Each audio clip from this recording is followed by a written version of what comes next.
Capítulo 15. Comece a falar.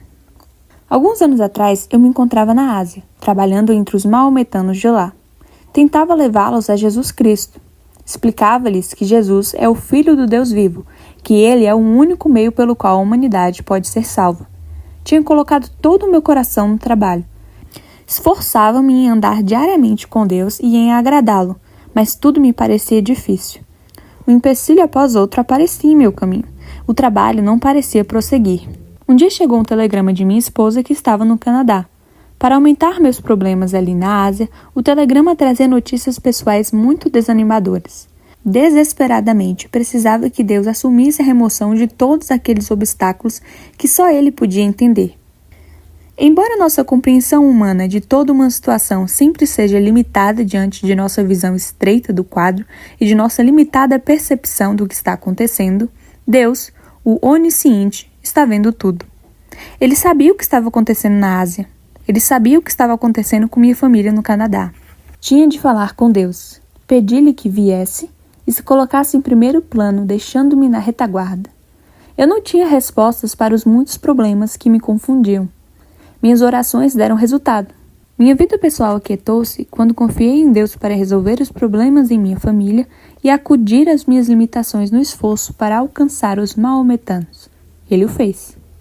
Há alguns dias encontrei, entre os meus papéis, a caderneta na qual anotei minha oração básica quando me preparava para apresentar ao meu Pai Celestial a necessidade desesperada daquela ocasião.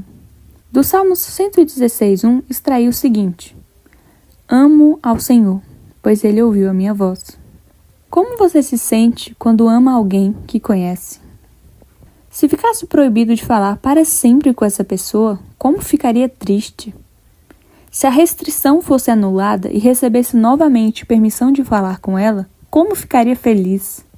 É exatamente o que acontece em nosso relacionamento com Deus, se o amamos de verdade. Se o amamos, queremos conversar com Ele. Queremos procurar sua ajuda em nossa vida. Queremos que saiba o quanto o amamos, exatamente como queremos que nossos queridos aqui na Terra saibam que os amamos. Queremos dar-lhes presentes, como queremos dar presentes aos nossos queridos aqui na Terra. Queremos contar aos outros as suas maravilhosas qualidades, como ficamos orgulhosos em publicar as qualidades notáveis daqueles com os quais nos importamos aqui. Mas, acima de tudo, queremos ficar perto dele, falar com ele, ouvi-lo, se realmente o amamos. Esse falar com Deus é a oração. Quando era criança, orava a Deus para que mantivesse nosso lar unido. Apesar de todas as indicações do contrário, foi o que o Senhor fez. Nosso lar, embora muitas vezes ameaçado por um desmoronamento permanente e pelo divórcio, foi mantido apenas pelo milagre da nossa oração respondida. Eu orava ao Senhor que salvasse toda a nossa família, e seus membros foram classificados por muitas pessoas como as mais endurecidas pelo pecado, indiferentes, insensíveis, improváveis candidatos que já enfrentaram o Senhor. Mas essa é a especialidade de Jesus, salvar pecadores, exatamente como fez com minha família. Se por meio da oração o Senhor salvou a minha família, você pode animar-se que sua família, ainda que empedernida, pode ser ganha para Jesus Cristo. Quando jovem ministro batista, orei fervorosamente para que Deus me transformasse naquele tipo de ministro que Ele quisesse que eu fosse. Pois eu não sabia que Ele responderia a minha oração batizando-me no Espírito Santo e dando-me um ministério ungido de libertação nos anos seguintes. Orei a Deus que me abrisse as portas no ministério pelo rádio. Ele respondeu positivamente. Ele me deu o privilégio e a responsabilidade de partilhar o Evangelho pelo ar em 89 diferentes nações espalhadas por todo o mundo.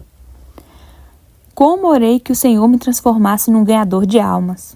Eu o louvo porque respondeu essa oração usando-me para ajudar a levar milhares de pessoas a Ele, tendo o prazer de conduzi-las ao Salvador. Louvado seja Deus por sua maravilhosa resposta àquela oração, pois significa que aquelas almas viverão no céu por toda a eternidade. Orei a Deus para que cada um dos meus filhos aceitasse Jesus Cristo pessoalmente como Salvador, e foi o que Ele fez. Todos eles foram batizados pelas águas e no Espírito Santo. Além de ser um privilégio bendito, a oração é também, conforme vamos conhecendo Jesus, o próprio alento da vida cristã. Quando a respiração cessa, a vida também. Quando a oração cessa, acaba a vibração de uma vida espiritual cristã. Alguns anos atrás, o Espírito Santo revelou-me o poder e a autoridade que temos em Jesus.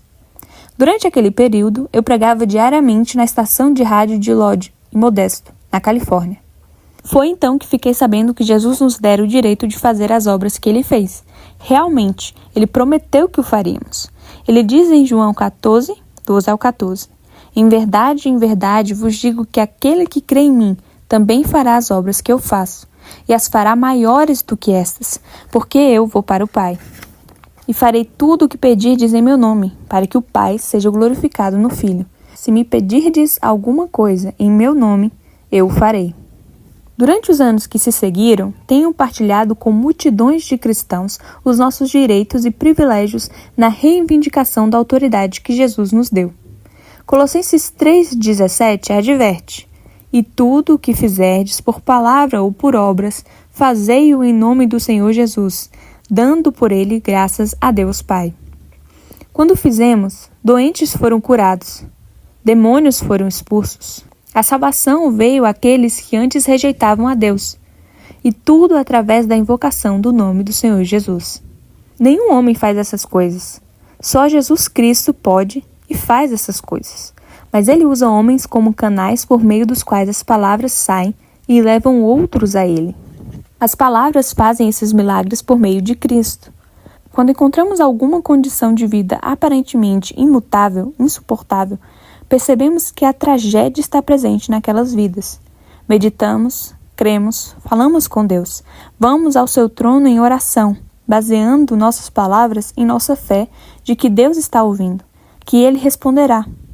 Nossas palavras saem, procurando ajuda para nós mesmos e para os outros que tenham necessidade de que Deus cure o nosso espírito, a nossa mente e o nosso corpo.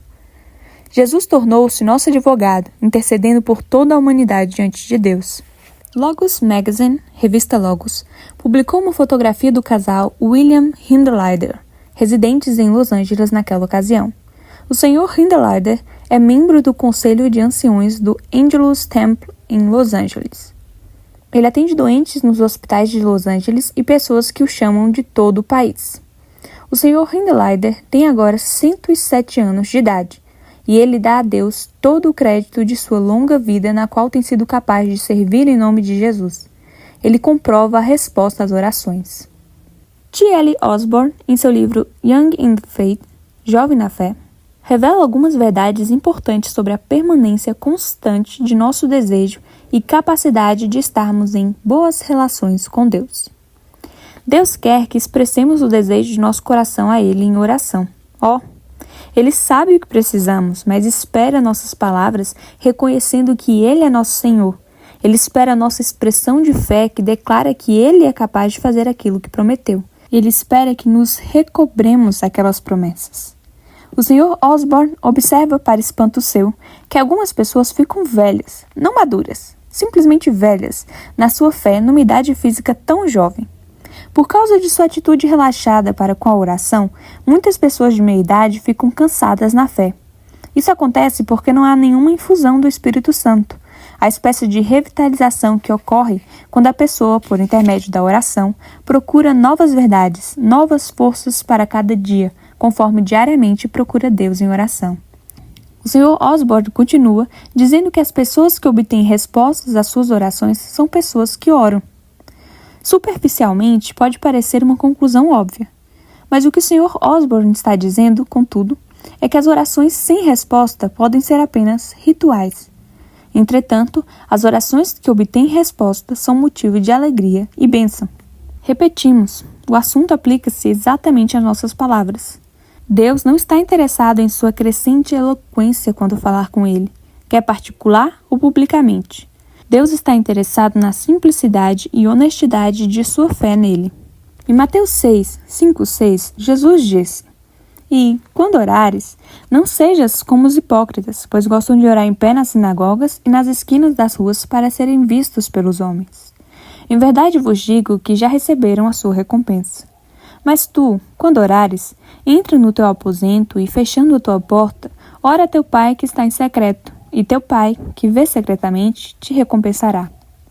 Jesus dizia que aqueles que oram para serem ouvidos por homens já receberam sua recompensa, pois tendo orado já foram ouvidos pelos homens que estavam procurando impressionar. E esse é o fim de sua recompensa. Jesus não está aqui condenando orações públicas, mas está dizendo: cuidado com suas motivações quando orar. Há muitos anos, tinha uma querida amiga pentecostal cuja vida era um contínuo testemunho do poder do louvor e da oração. Um dia, quando estava deprimido e achando que sentia muita falta de espiritualidade, eu lhe fiz uma visita. Em sua parede havia um lindo lema com 2 palavras apenas: experimente louvar. Parecia-me que Deus estava exatamente olhando para mim em minhas condições precárias e dizendo: Dom, experimente me louvar. Aquelas palavras falaram-me tão clara e incentivadoramente. Segundo minha amiga, aquele lema havia significado muito para ela em sua vida.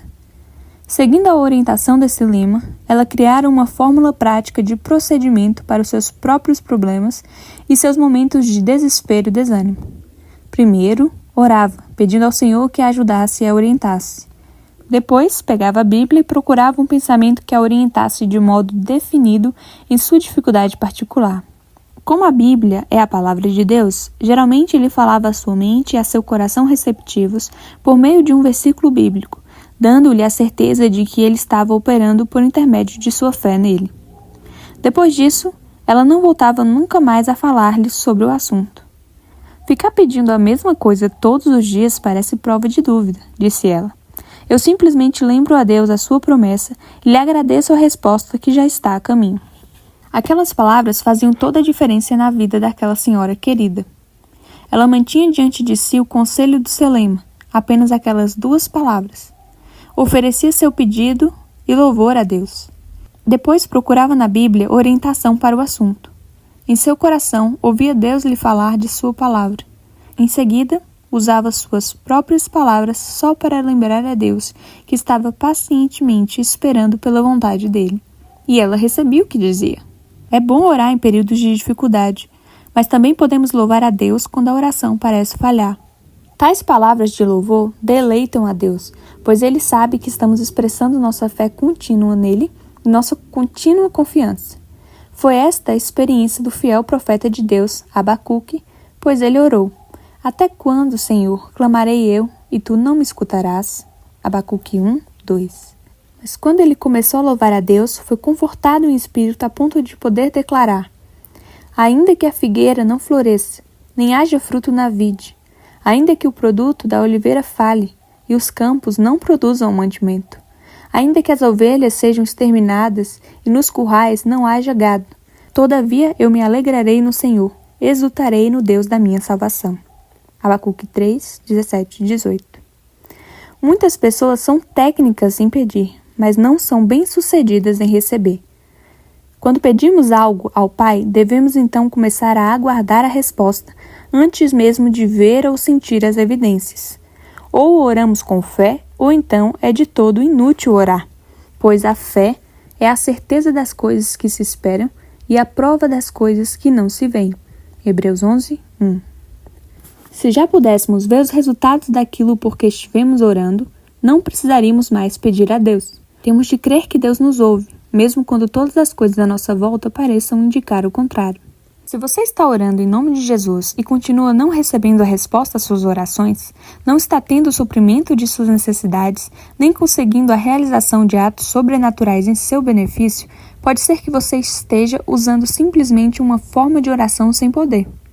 Marcos 11:25 adverte que você deve se aproximar de Deus em oração com amor e perdão em seu coração. E, quando estiverdes orando, se tendes alguma coisa contra alguém, perdoai, para que vosso Pai, que está nos céus, vos perdoe as vossas ofensas. Jamais procure vingar-se daqueles que maltrataram você. Isso bloqueará suas orações. Purifique-se e eleve aqueles que o maltrataram em oração diante de Deus.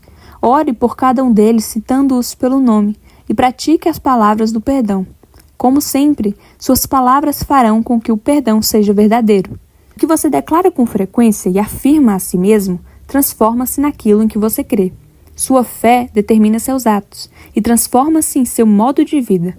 Repetir as Escrituras para si mesmo dará começo ao processo, mas, finalmente, para o atendimento de suas necessidades e sua salvação e para receber força espiritual diariamente, você tem de começar a falar com Deus. Quando você descobrir que Ele, acima de todos os outros, é seu amigo, nunca mais vai deixar de conversar com Ele enquanto Ele lhe conceder a capacidade de respirar para poder orar.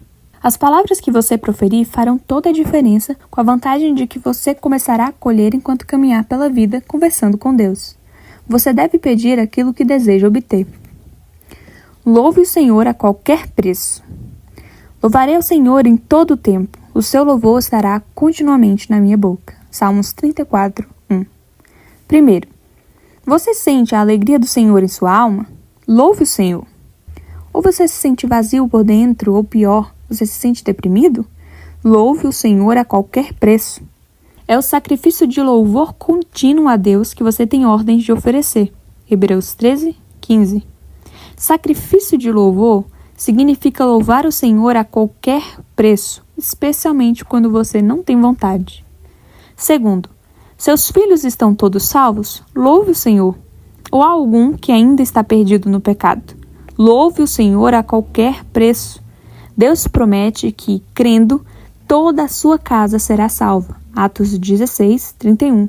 Louvar ao Senhor por sua salvação, antes de vê-los no aprisco, é evidência de que você realmente crê. Terceiro, todas as suas contas são pagas em dia? Louve o Senhor. Ou você anda perseguido por problemas financeiros? Louve o Senhor a qualquer preço. O louvor ativa a promessa divina de abundância de dinheiro para suprir todas as suas necessidades. Louve-o enquanto afirma: Deus está suprindo agora todas as minhas necessidades. Filipenses 4, 19. Repita 7 vezes: Obrigado, Pai, por tuas riquezas. Quarto, você está desfrutando de boa saúde? Louve o Senhor. Ou está tendo problemas de saúde? Louve o Senhor a qualquer preço. A cura é recebida pela fé e o louvor é a linguagem da fé. Vai e seja feito conforme a tua fé. Mateus 8, 13. Quinto, o tempo está bom, como você gosta? Louve o Senhor. Ou está fazendo mau tempo? Louve o Senhor a qualquer preço. Este é o dia que o Senhor fez. Regozijemo-nos e alegremo-nos nele. Salmos 118, 24. Sexto, você tem verdadeiros amigos que o incentivam em períodos de crise? Então seja como Paulo, quando viu seus amigos a caminho da prisão em Roma. Deu graças a Deus e recobrou o ânimo. Atos 28, 15. Mas talvez você esteja experimentando problemas com pessoas que se lhe opõem, que o desprezam, que o desapontam. Louve o Senhor a qualquer preço. Sétimo, louve o Senhor a qualquer preço. Por quê? Sabemos que todas as coisas concorrem para o bem daqueles que amam a Deus, daqueles que são chamados segundo o seu propósito. Romanos 8, 28. Não deixe de receber o que Deus planejou, louvando o Senhor só pelas coisas que você rotula de bênçãos. Sua ordem é: em tudo dai graças, pois esta é a vontade de Deus em Cristo Jesus para convosco. 1 Tessalonicenses 5, 18.